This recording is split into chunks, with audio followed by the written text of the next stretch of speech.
Hey everybody, Rel here. Recently, I put out a video detailing the story of Tirisfal Glades as it's presented in WoW Classic, and I'm sure that from the title of this video, you can probably gather that this one will be about the lore from the Cataclysm version. But before we get into that, I just want to make a quick clarification about the relationship between Classic and Cataclysm quest lore. So in looking back at the thumbnail of my Classic video, you can see that it says the original story of Tirisfal Glades. Now, the reason I say original is because back in 2010, when Blizzard made the decision to revamp the zones of Eastern Kingdoms and Kalimdor, they kind of screwed up the timeline of everything. And what I mean by that is, instead of creating entirely new questlines for each zone to continue on with the lore from Classic, they actually just made some new questlines and then pretty much just borrowed a bunch of the old ones with a few tweaks here and there. Whether that be changing the order of older quests, altering the quest dialogue to match up with the new contexts, or sometimes by just taking an exact copy of an old quest with all the same dialogue and objectives and giving it to a completely different quest giver. So what does that mean for the lore of the various zones? Well, either something was going seriously wrong with the Shadowlands well before something, actually went wrong, and people were somehow just killing the same exact people that already died 3 years prior, and everyone just collectively agreed to ignore it, or we have a bunch of retcons on our hands. But since some quests actually do refer back to certain events from Classic, these retcons become increasingly more frustrating to deal with, as sometimes it can be pretty confusing to understand what actually happened back in Vanilla, and what lore-wise happened for the very first time in Cataclysm. So what does that mean for this video? Well, the basic format will pretty much match the Classic one, where I go through the whole storyline of the zone and fill in the blanks, but the key difference is that in addition to the marker I use to indicate when I'm saying something that isn't directly implied by quest text, I'll also be including a new retcon tag to certain quest titles to indicate when something about that quest clashes with the lore established back in Vanilla. To clarify, I'm considering a retcon to mean anything that either overwrites or causes problems with pre-established lore, whether that be through direct contradiction, repetition of old content, or any change that cannot be reconciled with a logical headcanon. And if you'd like a little bit more information about these retcons, each retcon tag will also have a corresponding footnote to provide a bit more context, and you can find a list of these footnotes in the description of the video. So, with that out of the way, let's cover the historical context of Tirisfal Glades and how it relates to the Cataclysm version of the zone. To briefly summarize the context from the Classic video, the Forsaken, under the leadership of the Banshee Queen Sylvanas, were formed in year 22 ADP, or After Dark Portal, when they broke free from the Lich King's control. Then, 3 years later, we have the events of Vanilla, taking place in year 25. And now 3 years after that, we have the events of Cataclysm. So what happened in between? 1 year after the events of Vanilla, we have the Burning Crusade, and to be honest, nothing too major happened in this expansion for the Forsaken. But 1 year after that, we have the events of Wrath of the Lich King, where heroes of the Alliance and Horde ventured to the frigid continent of Northrend to once and for all put an end to the Lich King Arthas Menethil and his undead scourge. But prior to his defeat, there was the Battle of Angrathar the Wrathgate, where forces of the Alliance and Horde put aside their differences to create a unified offense against the Lich King. However, as they attempted to push into Icecrown at the Wrathgate, members of the Forsaken, under the direction of Grand Apothecary Putris, began raiding Blight over the battlefield, indiscriminately killing the Scourge, as well as members of the Alliance and Horde. Shortly after, with the assistance of the Dreadlord Varimathras, Putris and his faction of loyalists orchestrated a coup d'etat, forcefully taking over the Forsaken capital of Undercity. This then led to the Battle of Undercity, in which Horde and Alliance forces simultaneously fought to reclaim the capital for their respective factions. While the Horde forces, led by War Chief Thrall, along with Sylvanas and the Troll Shadowhunter Vol'jin, went after Varimathras, the Alliance forces, led by King Varian Rin and Lady Jaina Proudmoore, chose to pursue Grand Apothecary Putris. And though both traitors were defeated,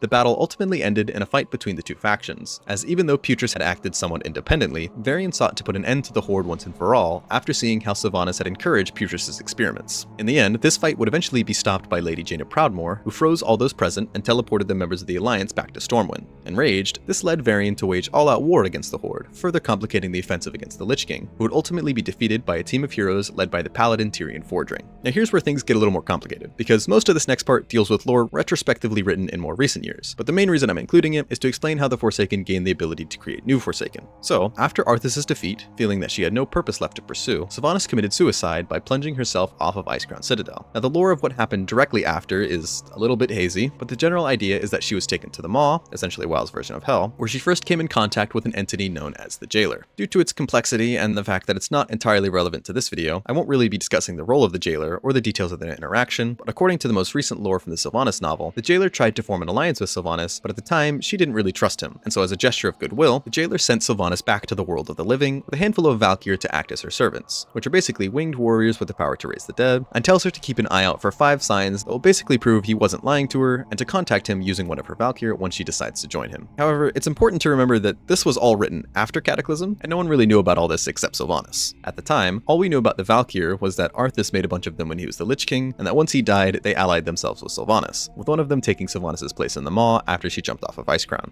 Moving on to what's presented in-game, from the Undead introductory cutscene, we learn that though the Lich King has been defeated, the Forsaken still struggle to find their place in the world, as Putris's actions at the Wrathgate have made it difficult for the Horde to trust them, meaning that they must continue to reinforce their loyalty, while also bolstering their own forces to defend from any outside threats. When you awake, you're met by Agatha, one of the Valkyr bound to Sylvanas. Agatha explains that she's freed you from Death's grip, and that while you're free to go your own way, if you so choose to serve the Banshee Queen, you should speak with Undertaker Mordo, the keeper of the Deathknell crypts. When you speak to him, Mordo is pleased to see that you've held up nicely, despite being dead for so long, explaining that others weren't so lucky. He then asks a warrior by the name of Darnell to take you into the crypt to fetch you some embalming fluid and some twine, so that he can stitch up some of the other bodies. When you return, he explains that the Valkyr raise hundreds of corpses a day, but there's another reason why some aren't as lucky as you are, as some maintain their free will, but live in constant fear and confusion, and others lose their minds completely, shambling about aimlessly. As the mindless undead often turn to violence, Mordo tasks you with slaying them, and afterwards, he sends you over to Caretaker Case, who explains that being raised from the dead is a strenuous process. While you seem to accept it rather easily, there are others who don't cope with it quite as well. Pointing out 3 in particular, Case asks you to speak with them, thinking that it might be helpful for them to have someone they can relate with. The first is Valdred Moray. His memory is a bit hazy, but he remembers an orc chopping off his hands and leaving him to die. So when he realizes that he has new hands, he begins to freak out, shouting that they aren't his. You manage to calm him down by explaining that Undertaker Mordo most likely replaced them before he was raised, and soon after, Valdred somberly seems to accept his death, and you direct him over to Mordo for further instruction. When you approach Marshal Redpath, who some may recognize as the former Marshal of Southshore back in Vanilla, he calls you a monster and refuses to join the Forsaken, claiming that he'll make his own Forsaken,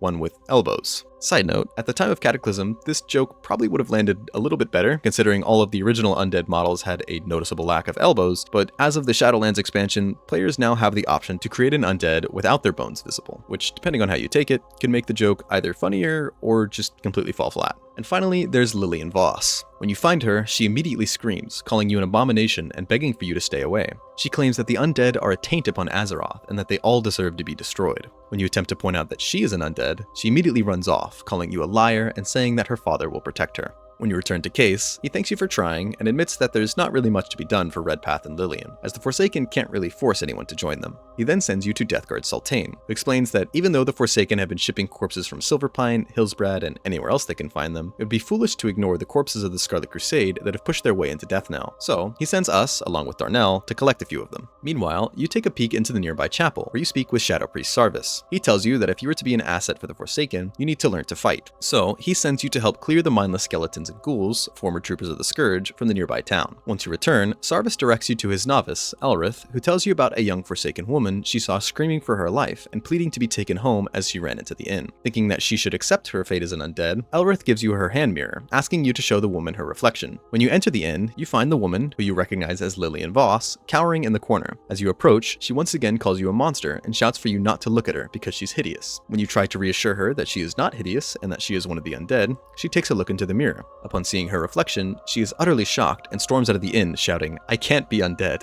Not me. Not now." Returning to Elrith, much like Case, she admits it's a shame, but that there's still hope for Lillian so long as she maintains her free will. After returning her mirror, she then sends you to speak with Executor Arin down the road. When you meet him, Arin immediately points out your shoddy armor, calling you a mess and saying that if you want to keep yourself in one piece, he can find something for you to wear if you bring him some scavenger paws and duskbat wings. Afterwards, Arin then points out Nightweb's Hollow, a gold mine overrun with spiders, and asks you to help their efforts to clear it so that it can be reclaimed. When you return, Arin explains that, while you were in the cave, your friend Darnell stopped by with some alarming news. Ever since the Valkyr began raising more corpses, there's been an increasing number of undead who choose not to serve the Dark Lady. Worse yet, a group of them have been gathering nearby, planning to attack Deathknell. So, Arin sends you further down the road to meet up with Darnell, who explains that the fighting has already started, and urges you to aid the Death Guards in their efforts against the group led by Marshal Redpath, calling themselves the Rotbrains. After lending a hand and slaying the Marshal, you return to the chapel to meet up with Darnell and report to Shadow Priest Sarvis. Impressed with your skills, Sarvis provides you with a document detailing the locations of the last few holdouts of the Scarlet Crusade, and asks you to deliver it to Deathguard Simmer, who's posted at Calston Estate just outside of Deathknell. As you make your way out of the chapel, you run into Darnell, who points out his new armor. He explains that he's been promoted to a Death Guard, and that while he'll most likely stay in Deathknell, maybe someday he'll get to meet the Dark Lady herself. As you leave, he wishes you well on your new assignment, hoping that your paths will cross again. Leaving Deathknell, you find the Calston Estate straight ahead at the first fork in the road. Inside, Deathguard Simmer says you've done well in bringing him the Scarlet documents, saying he'll pass the information along. In the meantime, he points out the Saladin farm to the west. While the humans there may be plowing peacefully now, at any time they could be recruited by the Alliance nearby in Gilneas. Simmer asks you to slay them now to prevent that from ever happening. After getting your assignment from Simmer, you speak to Apothecary Johann, who asks you to teach the farmers a lesson by stealing some of their pumpkins and bringing them back to him. Checking upstairs, you meet Cedric Calston, the owner of the estate. He laments that he worked his whole life only to be killed by the plague, and that now he has to work even harder and on death. And what does he get for it? Well, money and a small estate, but even so, he isn't exactly happy. In his old age, all he really wants is a bit of companionship, so he asks you to capture a murloc from the nearby coast for him to keep as a pet. And so, after slaying a few farmers, snagging a few pumpkins, and leashing a weakened murloc, you return to the Calston Estate. Upon delivering the murloc, Cedric is absolutely delighted at his new pet and gives him the name Sparky. When you give the pumpkins to Apothecary Johann, he explains that they will actually serve as the delivery mechanism for his latest batch of plague. However, it still requires a few more ingredients, those being marrow petals, which only grow at the bottom of Stillwater Pond to the east, Zavrin's Thorn, which grows on rocky cliffs to the northwest, and briny sea cucumbers found in the surf off of Whispering Shore, near where you found Sparky. Finally, after reporting to Deathguard Simmer, he explains that he needs someone with initiative to drive the Scarlet Crusade to the grave. So to prove yourself capable of serving the Dark Lady, he asks you to slay some of the Crusaders at the tower near the Saladin farmstead. As you take them down, you discover a scarlet letter on the corpse of a Crusader addressed to a Lieutenant Gebler. It reads, "How curious that you would decide to take a prisoner, an undead one at that. What were you thinking? Did you think that just because of the prisoner's former status, that she would be above the edicts of the Scarlet Crusade? This is most troubling, Gebler. I would remind you that there are penalties for such behavior. I command you execute the prisoner at once. She is no longer one of us." Perplexed by the notion of a Scarlet Crusader showing mercy to an undead, you decide to investigate further, hoping to potentially free the prisoner assuming they're still alive. And after fighting your way up the nearby tower, you discover that the prisoner in question is none other than Lillian Voss. When you tell her that you're here to rescue her, she immediately rejects the idea, saying that she doesn't need to be rescued. Even if she did, she would never allow herself to be saved by an abomination like yourself. You try, once again, to reassure her that she's a Forsaken, just as you are, but you also ask why she was put in a cage when the Crusade typically kill all undead on sight. She answers by saying that she's not undead, or at least she won't be for long, adamantly claiming that her father will rescue her. You try to ask about her father, but as soon as you do, you're interrupted by the sound of Lieutenant Gebler approaching from below. Approaching the cage, Gebler tells Lillian that word has finally come back from her father, explaining that High Priest Voss has denounced her as a daughter and ordered her immediate execution. Dismissing her pleas, Gebler says that the High Priest sends his regrets. He had hoped that one day she would be a powerful weapon against their enemies. Gebler, on the other hand, remarks that Lillian was too dangerous in life, and now she's far too dangerous in undeath. He quietly admits that he will enjoy killing her. However, as Gebler moves to slay her, Lillian suddenly becomes enveloped in dark, flaming shadows and phases through the bars, instantly killing the lieutenant, and only a moment later, she appears back in the cage. Distraught, she asks you to leave, saying that while the living have turned her back on her, she will never be part of the Scourge. Descending from the tower, you decide to take a quick look around the nearby hills for some Zavrin's Thorn, and then head down to the coast to grab a few sea cucumbers, and then finally take a brief detour past the Calston Estate to grab some marrow petals from Stillwater Pond. Reporting back to Deathguard Simmer, he agrees that the events with Lillian are certainly strange. Why would the Scarlet Crusade take an undead prisoner? And if she had the ability to pass through the bars to kill her captor, why had she not done so earlier? Regardless, he commends your efforts against the Crusade before sending you off. After delivering the requested reagents to Johann, the apothecary then infuses his latest concoction into one of the pumpkins and asks you to test it on the Scarlet Zealot captured outside. When you approach, the Crusader begs for you to stay away, calling on the light to protect him, but ultimately succumbs to his hunger upon seeing the pumpkin. When he devours it, he briefly transforms into a ghoul before collapsing to his death. Afterwards, you're approached by a large abomination by the name of Gordo. He explains that his master has asked him to collect gloomweed, but because his hands are too big, he's not very good at picking, and so he threatens you into helping, saying that he won't hurt you if you bring a few weeds to Junior Apothecary Holland in Brill. As you make your way down the road towards Brill, making sure to pick up any gloomweed you spot along the way, you come across Deathguard Dillinger, who asks you to help clear some of the Scourge at the nearby farm known as Coldhearth Manor. When you return, he recalls the earlier times when the Forsaken were huddled together in decrepit old human buildings, hiding from the Scourge, cowering from the Alliance, and groveling at the foot of the Horde. He then tells you that you should probably speak to Magistrate Severin once you reach Brill, but as you go, he tells you to take note of the new Forsaken, as the Forsaken have now made their mark on Azeroth, and that mark will only continue to grow. Entering Brill, you discover the town to be a bustling city of Gothic structures and strange experiments. Entering the Apothecarium, you speak to Junior Apothecary Holland. When you try to give him the Gloomweed, he frustratingly tells you that Gordo has been gathering the wrong weed, but he can worry about that later, as there are more important matters to discuss. He explains that Lady Sylvanas has called upon the Royal Apothecary Society to concoct a new plague, one deadlier than any ailment on Azeroth that can destroy both the living and the dead. And currently, Holland's studies are pointing to the blood of beasts being the key to this new plague. So, he sends you to collect some blood samples from the Dark Hounds spread across Tirisfal.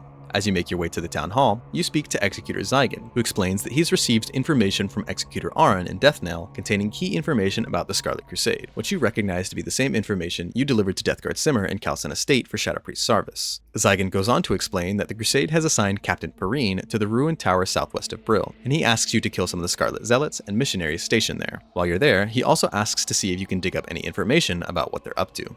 After entering the town hall and going upstairs, you finally meet Severin, the local magistrate that reports directly to the Dark Lady, who tells you that if you impress him, you may end up meeting her at some point. His first task for you is to collect a report from the nearby Deathguard way station, as he wants to know if any Scourge have slipped past the Bulwark, an outpost near the border of the Western Plaguelands. Passing the Apothecarium on your way out, you also run into Deathguard Morris. He explains that he's been tasked with taking stock of the equipment in Brill, and while they're generally well stocked, they do need some more weapons to replace those lost in the field. He provides you with a requisition order and asks you to take it to Gordon Wyndham in Undercity, the capital of the Forsaken. Instead of walking, however, Morris recommends you speak to Bat Handler Annette. Figuring that this task shouldn't take too long, you decide to pursue this first and head over to Annette, who offers you a complimentary flight to Undercity on one of her bats, telling you that you should be able to find Gordon in the trade quarter near the same area where the bat will land. And true to her word, you find Gordon quite quickly, who gives you the shipment and sends you to the Undercity bat handler, Michael Garrett, who provides you with a bat ride back to Brill to meet up with Deathguard Morris, who thanks you for your time.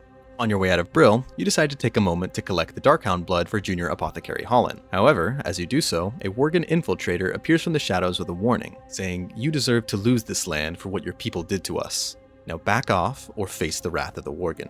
Troubled that a Worgen rogue has been roaming in Tirisfal, you decide to report the occurrence to Executor Zygon back in Brill. When you tell him, Zygon doesn't entirely seem surprised, saying that since the Worgen have come streaming out of Gilneas, he knew it was only a matter of time before they arrived in Tirisfal. Believing that they must be dealt with quickly, Zygon asks you to find and eliminate any Worgen that have already infiltrated Brill, and after tracking down and slaying the invaders, Zygon reassures you that he will put his death guards on alert, saying that this will not happen again. After delivering the Darkhound blood to Junior Apothecary Holland, he thanks you for your efforts and tells you about a dwarven mountaineer that has recently been captured, and he asks you to give him a special drink, explaining that it contains a subtle hint of what the Dark Lady has planned for the rest of Azeroth. Though the dwarf taunts and threatens you, he gladly accepts the drink before instantly dying after downing its contents. Returning to Holland, he tells you more about the Royal Apothecary Society, explaining that it's a widespread organization that takes their plague alchemy quite seriously, and the more agents they have performing experiments, the sooner they'll accomplish their goal. He then tells you about an agent by the name of Jared at a small encampment to the north that could use an apprentice of your stature, implying that you should visit and help him with his studies. But before visiting with Jared, you decide to fulfill some of your other tasks, starting with the report you need to collect from the Deathguard way station for Magistrate Severin. When you get there, you speak to Deathguard Linnea, who tells you that while the defenders at the Bulwark are holding the majority of the Scourge at bay, some do slip through on occasion, reporting that they've also noticed sporadic Scourge activity to the east, with a concentration of them around the Balnir farmstead. After speaking to Linnea, you speak with Gretchen Deadmar, who serves the Dark Lady by sewing body bags for the fallen soldiers. She has begun to feel intense chills as she slowly succumbs more and more to the plague of undeath. Believing that she will soon fall to the mindless state, she asks you to bring her some duskbat pelts so that she can sew herself a blanket and serve the Forsaken to the very end. Once you acquire and deliver them, you're called back by Deathguard Linnea, who reminds you that you should return to the magistrate with her report, as he'll want it as soon as possible. When you deliver the news, Severin admits that it's troubling to hear that some of the Scourge have slipped past, but reassures you that we will not give in. The Lich King is dead, and we will not be taken again. Heading southwest, you find the ruined tower of Scarlet Crusaders Executor Zygon told you about and begin culling their numbers. And as you do so, you discover an urgent Scarlet memorandum, which reads, "An urgent message to all Scarlet officers and enlistees. The Scourge agent known as Lillian Voss has escaped from her captivity at the Scarlet Palisade. She is considered to be highly dangerous and should be killed on sight. She has already slain 15 of our men. None were left wounded. Do not try to apprehend her. Doing so will likely result in death. She is an enemy to the Crusade and must be crushed immediately. The Crusader who returns her head to the High Priest will be rewarded with 1,000 gold. Refer any questions to your commanding officer. Signed, BV." When you report your findings to Zygand, the Executor says they'll have to keep an eye out for this Voss character. He doesn't expect any undead to receive a reward for her capture, but he is worried she may eventually turn against the Forsaken. And since Zygand doesn't seem to have any other tasks for you, you decide to head over to Garren's haunt to check in with Apothecary Jared. When you mention that Apothecary Holland sent you, Jared tells you that Holland is an amateur, and that you don't need a 2-story apothecarium just to make plague. What you really need is love, and maybe some good assistance. And then explains that he recently received a shipment of gloomweed, presumably gathered by you and any other Forsaken that ran into Gordo. And just as Holland did, Jared explains that he has no actual need for gloomweed, and what he actually needs is doomweed. And he asks you to collect some from the mass gravesite north of the Brill graveyard, warning you to be mindful of the dangerous wrought-hide gnolls in the area. While you're there, you also speak to Crispin, a leper gnome who has pledged allegiance to the Dark Lady and who serves as Jared's apprentice. When you talk to him, he explains that the mass graves were originally made to accommodate all those who perished as a result of the Scourge's plague. However, the wrought-hide gnolls have recently been stealing the corpses in an attempt to bolster the Scourge's forces. He asks you to slay the wrought-hide gnolls and to collect the embalming fluid that they've been using to raise the dead. When you bring back the doomweed and the embalming fluid, Jared explains that while you were gone, he realized he needs some other reagents to help the plague spread properly, and asks you to bring him some scales from the vilefin murlocs along the coast. Speaking to Crispin, the leper gnome asks you to instill fear into the next generation of murlocs by chasing away the tadpoles as you collect skills for Jared. He also tells you about Maggot Eye, the leader of the wrought-hide gnolls who's been leading their efforts to steal corpses, and asks you to slay him and bring back his paw. Once you return, Jared then points you west towards the Agamand family mills, which is currently the largest Scourge outpost in Tirisfal, and suggests that you meet with Coleman Farthing in order to help him secure the location. When you find Coleman, he admits that he underestimated just how bad things were at the mills, and tells you that the strongest point seems to be the family crypt, where a skeleton by the name of Captain Dargle has been raising the ancestors of the Agamands, and he asks you to slay them. Venturing into the crypt, you also come face to face with Captain Dargle, and decide it best to dispatch him before any more ancestors can be raised. Inspecting his skull, you sense a malign presence from within it and assume that Coleman might be interested in seeing it. Returning to Coleman, he explains that Captain Dargle was vicious in life, and that undeath has not done him any favors, as he too can sense his malice from his remains, and he thanks you for dispatching him. Pointing out the rest of the mills, Coleman then tells you the history of the Agamand family, explaining that the Agamands were the most prosperous family in Tirisfal before the plague, and that he and many others once worked at the mills. But when the Scourge first came, instead of fleeing, the Agamands decided to fortify their home, and convinced all those in their employ to remain and help them defend it. But in their pride, the Agamands doomed all at the mills to undeath. He then explains that now, the Agamands serve the Scourge, and asks you to slay them, along with any other Scourge you find, and to bring back their remains. And after fighting your way through the waves of skeletons and ghouls, and putting down the 4 members of the Agamand family, you return to Coleman, who delightfully asks if you caught any hint of free will left within them, hoping that they knew fear before they were killed. When you hand him their remains, he immediately destroys them, all except for those of Devlin, the younger of the 2 Agamand brothers. Coleman then explains that in life, Devlin was weak and sharp-tongued, and that he was one of the first to succumb to the plague, having existed as a servant of the Scourge for quite some time. As such, his knowledge might actually prove useful to us, so Coleman asks you to take his remains back to Magistrate Severin, as he'll know what to do with them. Returning to Brill with Devlin's remains, Magistrate Severin explains that because the Frozen Throne lies dormant, the grasp of the Lich King grows continually weaker, so his grip on a weakling like Devlin should be fragile enough to where it can be removed entirely. To accomplish this, he sends you to speak with Shadow Priestess Malia in the manor on the east side of town, who attempts to help you by calling on Devlin's soul, pleading him to resist the Lich King's will. When Devlin's spirit finally appears, he seems confused about what's going on, and shouts for his family, but quickly remembers that he and his family are dead. He then affirms that his soul belongs to the Scourge, before then sending his shadow to attack you, with Devlin dissipating upon its defeat. Returning to Severin, the magistrate admits that it's unfortunate that we weren't able to free Devlin's soul, but suggests that perhaps the Scourge's dominion over his mind was too strong after all, or that perhaps our methods were not strong enough to begin with. If not that, it's also quite possible that Devlin's mind was just too simple-minded to comprehend what we were asking of him. Either way, Severin then sends you to the Bulwark, the outpost situated at the border of the Plaguelands, so that you can aid an executor by the name of Darrington. When you arrive, Darrington explains that the Scarlet Crusade has recently been raiding from the tower near the Balnir farmstead, and asks for your assistance in pushing them back. You also speak to Apothecary Dithers, who asks that you bring him a few hides from the nearby plagued bears, so that he can attempt to create an anti-scourge poison. Making sure to collect bear hides along the way, you arrive at the Scarlet Tower to find that many of the Crusaders are already dead, with most of their corpses having been consumed by a strange shadowy flame, and though perplexed by the scene, you also spot several living Crusaders still littering the area, and decide to fulfill your mission by dispatching the remaining Scarlet forces. Returning to the Bulwark, upon delivering the plagued bear hides to Dithers, the apothecary admits that his concoction isn't quite where he wants it to be, explaining that it needs something else to add a little more zing. Theorizing that the venom from the spiders to the north might do the trick, he tasks you with collecting a few samples, and figuring that it won't take long, you make a quick detour to collect some. Once you bring them back, Dithers quickly adds the venom to his cauldron, causing the concoction to explode, covering all those nearby. Despite the concerning display, Dithers seems delighted by the results, admitting that he wishes all their potions did this. And though you're a bit concerned about being covered in whatever it was Dithers created, nothing out of the ordinary seems to be happening to you or any of the others nearby, so you decide to go about your business.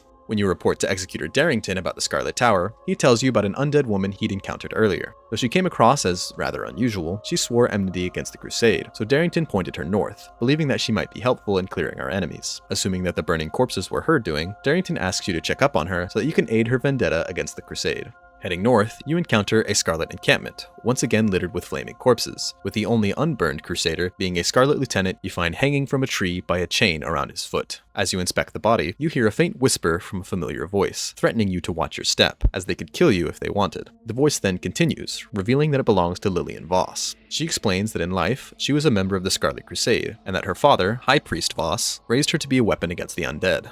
She studied stealth, sorcery, martial arts, and anything else that would make her stronger, entirely sacrificing her childhood for the cause. But as fate would have it, she ended up dying, and returned as an undead. And as a result, her father chose to forget her and ordered her execution. Concluding her story, Lillian then invites you to meet her at her father's tower to the northwest, so that you can witness her confrontation with him. Meeting up at the Scarlet Watchpost, the two of you quickly fight your way through their defenses and confront High Priest Voss, who is guarded by Captain Melrash and one of his Scarlet bodyguards. Upon seeing Lillian, he cautiously begins to express how nice it is to see her, but his words are cut short when Lillian instantly kills his protectors. Turning to her father, she speaks, saying, "You raised me to be a killer. How am I doing?" But wait, Lillian continues. "I remember now. You taught me only to kill the undead. So do you want me to kill myself?" Enraged, the flames around Lillian begin to stir. Then again, "Why kill myself," she says, "when I can kill you instead?" Returning to the Bulwark, Executor Darrington expresses that from birth to grave to undeath, we all have a path to follow. Some are easier than others, but Lillian seems to have had a particularly rough path so far. Even so, he hopes that someday she will choose to serve the Dark Lady, as her power could accomplish much for the Forsaken. But with the Scarlet Crusade's defeat, Darrington admits that there isn't much glory left for you at the Bulwark, and offers to have his bat handler, Timothy Cunningham, provide you with a free flight back to Brill, suggesting that you may find more adventures waiting in Silverpine Forest. Speaking to Timothy, the bat handler echoes Darrington's words, suggesting that you speak to Executor Zygon before leaving Brill, as he should know more about what's going on in Silverpine. When you arrive back in Brill and find Zygon, the Executor welcomes you back, telling you that he's heard stories from the East, and saying, "Who would have thought that a young adventurer like you would have been the one to wipe out the last whimpering remnants of the Scarlet Crusade?" And when you finally ask about Silverpine Forest, Zygon, reading from an official command from the War Chief, states, "All able-bodied members of the Horde are hereby ordered to report to Grand Executor Mortis at Forsaken High Command in Silverpine Forest. Now, more than ever, your help is needed in routing the enemy infestation of the region and conquering the port of Gilneas. To reach Forsaken High Command, you must travel through Tirisfal Glades and enter Silverpine Forest. From there, follow the road south until you reach Forsaken High Command. Onward, brother or sister. Destiny calls." If you made it this far, thank you very much for watching. Even if you didn't check the footnotes, I'm sure you noticed quite a lot of those retcon tags. 29 of them to be exact. But did you know that there's only 36 quests in Tirisfal Glades? That means that 80% of all the quests in this zone rely on retcon material, with a large majority of that being the result of repeated content. Crazy, right? Anyways, while that concludes all the quests from Cataclysm, there have actually been a few other major updates to the zone in more recent years, namely Sylvanas' plaguing of Lordaeron at the beginning of the Battle for Azeroth expansion, and the subsequent efforts by the Desolate Council to cleanse and reclaim Lordaeron near the end of the Shadowlands expansion. And while I'd love to dive deeper into all that, that would probably double the length of this already very long video, so unfortunately, those events will have to be a story for another time. That being said, if you're interested in seeing more Classic and Cataclysm zone lore, make sure to subscribe so you don't miss any future videos. My current plan is to go through all the starting zones first, alternating between Horde and Alliance, and then branching out to the rest of Eastern Kingdoms and Kalimdor. So here are the 3 options for the next part of this series. First, there's Elwynn Forest, the human starting zone, then Dun Morogh, the starting zone for dwarves and gnomes, and lastly there's Teldrassil for the Night Elves. Personally, I'm leaning a bit towards Teldrassil, since I kind of think of the Night Elves as like the direct opposite of the Forsaken, or the closest thing to it, but let me know in the comments which Alliance starting zone you'd like to see me cover next, or which Horde zone you'd like to see after that. But that seems to be all I have for today, so as always, thank you.